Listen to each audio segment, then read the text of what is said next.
ഇന്ന് ലോക ജലദിനമാണ്. ജലക്ഷാമം രൂക്ഷമാകുന്ന ഈ കാലഘട്ടത്തിൽ ദിനത്തിന്റെ പ്രസക്തി ഏറെയാണ്.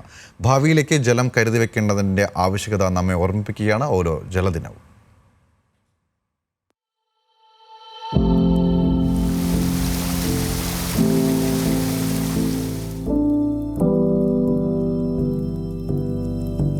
ഓരോ തുള്ളി വെള്ളവും അമൂല്യമാണ്. ഇനിയൊരു മഹായുദ്ധം വെള്ളത്തിനു വേണ്ടിയാവുമോ എന്ന ചോദ്യത്തിന് പ്രസക്തിയേറുന്ന കാലമാണിത്. വെള്ളം സൂക്ഷിച്ചുപയോഗിക്കേണ്ടതിന്റെ ആവശ്യകത ലോക ജനതയെ ബോധ്യപ്പെടുത്തുക എന്നതാണ് ജലദിനാചരണത്തിലൂടെ ഐക്യരാഷ്ട്രസഭ ലക്ഷ്യമിടുന്നത്.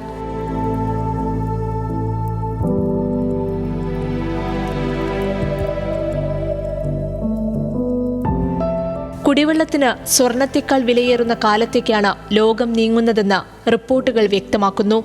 ഇന്ത്യയുൾപ്പെടെയുള്ള രാജ്യങ്ങൾ കടുത്ത ജലക്ഷാമം നേരിടുന്ന രാജ്യങ്ങളുടെ പട്ടികയിൽ ഇടം പിടിക്കുമെന്നാണ് വിലയിരുത്തൽ. മഹാനദികളും കിണറുകളും കുളങ്ങളുമടക്കമുള്ള ജലസ്രോതസ്സുകളും ദിനംപ്രതി മലിനമാകുന്നു.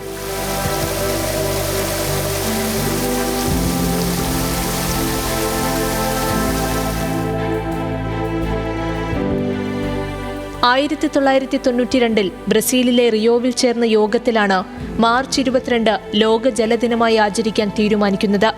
ഹിമാനികൾ സംരക്ഷിക്കുക എന്ന പ്രമേയത്തിലാണ് ഇക്കുറി ജലദിനാചരണം സംഘടിപ്പിക്കുന്നത്.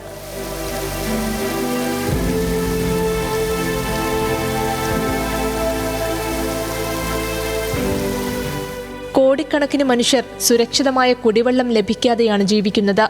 ഒരടിസ്ഥാന മനുഷ്യാവകാശം എന്ന നിലയിൽ നമുക്കുള്ള വെള്ളം സംരക്ഷിക്കുകയും അത് ആവശ്യമുള്ളവർക്ക് ലഭ്യമാകുന്നുവെന്ന് ഉറപ്പാക്കുകയും ചെയ്യേണ്ടത് ഓരോരുത്തരുടെയും കടമ കൂടിയാണ്.